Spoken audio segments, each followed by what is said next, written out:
एक बार की बात है। एक गांव में कमलाबाई नाम की एक बूढ़ी औरत रहती थी। उसके पास बहुत सारा पैसा होते हुए भी वो किसी की मदद नहीं करती थी। उसके कंजूस होने की वजह से सब उसकी उपेक्षा करते थे। कमलाबाई उसके पास जितना भी पैसा और सोना था, उसे एक बर्तन में रखकर अपने घर के बीच में गाड़ रखा था। वो उस पर एक पुरानी चटाई बिछाकर सोती थी। एक दिन एक साधु गांव में आया। कमलाबाई के बारे में कुछ ना जानते हुए वो उसके घर के सामने एक पेड़ के नीचे बैठ गया।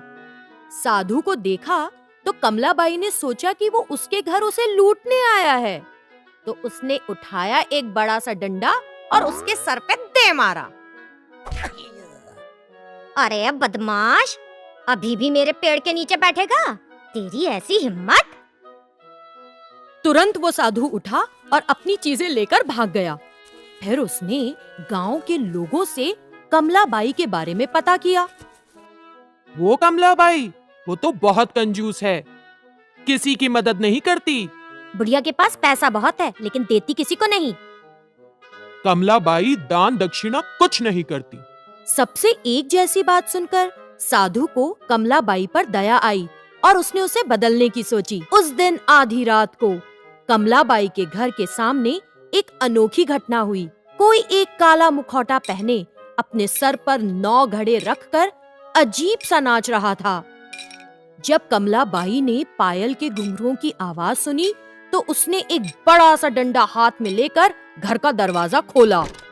एक भूतनी को घर के सामने नाचते देखकर कमलाबाई डर गई। तुरंत वो अपने घर में घुस गई और दरवाजा बंद कर दिया। फिर उसने खिड़की से बाहर झांका।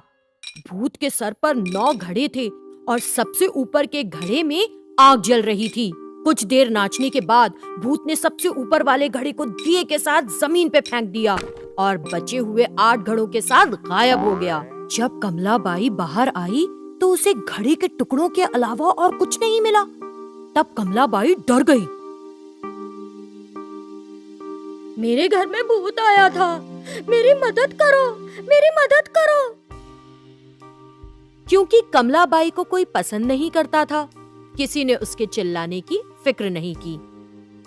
एक भूत मेरे घर के आगे नाच रहा था, इसका क्या मतलब हो सकता है?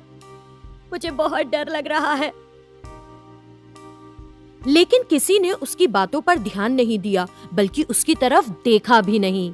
रात में कमलाबाई घर के अंदर